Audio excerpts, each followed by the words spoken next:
Alright guys, I don't have much time here, but in my hands I have the leaked map for HHN Orlando 2025, and I'm here to spill all of those secrets with you because I'm an influencer and I am above the law. So let's start off with this first bonkers haunt reveal, another music haunt. And it's not The Weeknd. You know why? The Weeknd doesn't have an Oscar. But you know who does? Billie Eilish for the sad Barbie song. The Weeknd 2 Electric Boogaloo has officially been replaced by Billie Eilish's Dollhouse of the Sad, a sequel to Dollhouse of the Damned, except for instead of all of these vicious creatures being angry and aggressive, they're just clinically depressed and listening to ballads while eating ice cream and watching rom-coms. This one has House of the Year potential for sure. But guys, it's this next one that I am so excited to share, and I even have a special guest that I am not holding hostage here to announce it. Take it away, Mikey. So, we've never, ever brought a maze back identically the way we did it originally. We broke that rule for the first time for our 34th year. And the maze we chose is Nightingale's Blood Prey.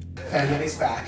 That's right, ladies and germs, the undebatable best haunt HHN has ever done is returning in all its glory, complete with 240p resolution and all for an even more realistic and pulse-pounding trek through the trenches of World War I. Now, there's been a lot of rumors about slashers as of late. Terrifier, Scream, these stupid franchises that nobody has ever heard about, but this slasher haunt is set to be the longest HHN has ever done. In a Violent Nature is the perfect fit for HHN because of how much walking is required. In fact, this haunt is going to be built around the entire perimeter of USF and IOA, and it will take approximately 88 minutes to walk through all 5 different scenes. Now, I've heard there's a special meet and greet coming to the parks as well called The Last of Us, but it's not based off that stupid IP. It's where you can take a socially distant selfie with the only characters at the event that haven't been assaulted by drunk guests.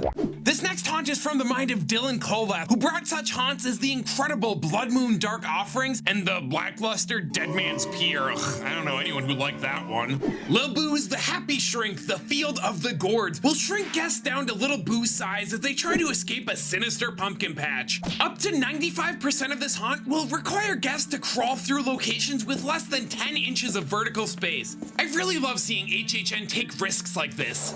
But this next one is even riskier, and not only is it in a brand new haunt location, it's the first video game haunt in over a decade. BioShock is finally coming to HHN. That's right, folks, you heard it here first. And for full realism, it's been confirmed that this will be located inside the Studio Lagoon. I'm gonna show you guys some illegal footage of construction, a rule I've never broken before, but I'm going to because I know this rumor is so hard to believe. I mean, come on, just look at this realism. Now, this next one isn't exactly an IP, but I believe it's HHN's first sponsored haunt.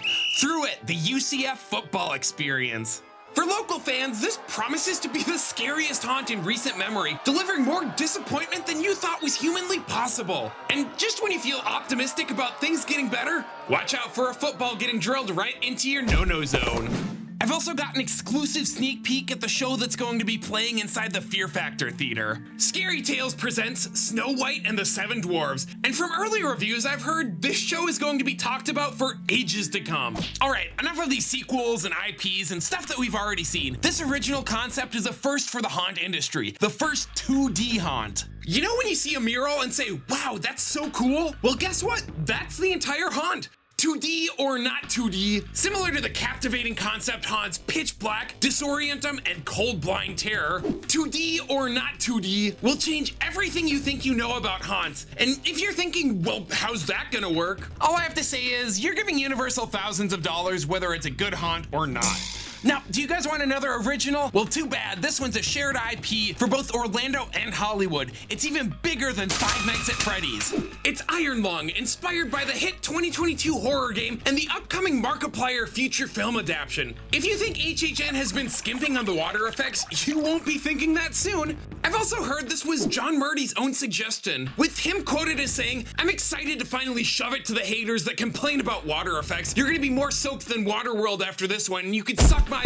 Orlando's will also feature a tie-in scare zone directly outside, where one really big red light will make the Florida thunderstorms look like a sea of blood. Alright, so after the success of Major Suites last year, I've heard the creative team wants to bring back a concept that epitomizes old school HHN, Leave It to Cleaver. Except this time, instead of being the victims, the guests will get to experience working both food service and retail at the same time. This one is truly going to be a harrowing experience that is not for the faint of heart. I'm also hearing that as Meats employees, guests will be able to receive up to 1% off select merchandise. Now before we get to our final hunt, let's talk real quick about scare zones. I've been told that the creative team pitched an idea called the warehouse experience, where the cheapest props and costumes that have already been used 100 times will populate the streets of the entire park.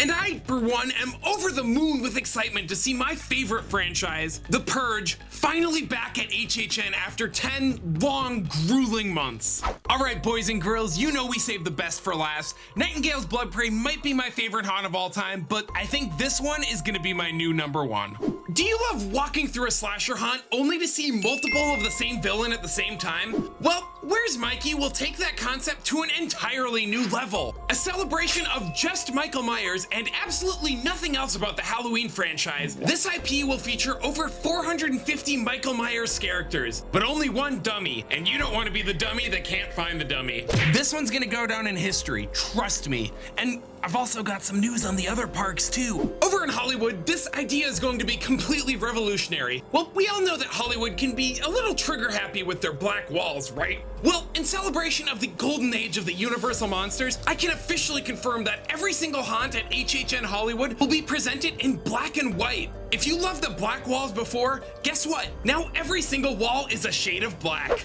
Over in Japan, HHN will utilize drones for real-time English subtitles for the first time. Finally, back stateside, HHN Horror Unleashed in Vegas promises a dry run from Labor Day weekend through Halloween weekend. What could be a scarier HHN experience than one with absolutely no access to alcohol? And don't think I didn't forget about this year's icon. It's obviously gonna be M3gan 2.0. Let me know what haunt you guys are most excited for down in the comments. I gotta go, I think they found me. Hey, if you take me to Shady Brook, don't take me to the Lunatics Playground version. I still need to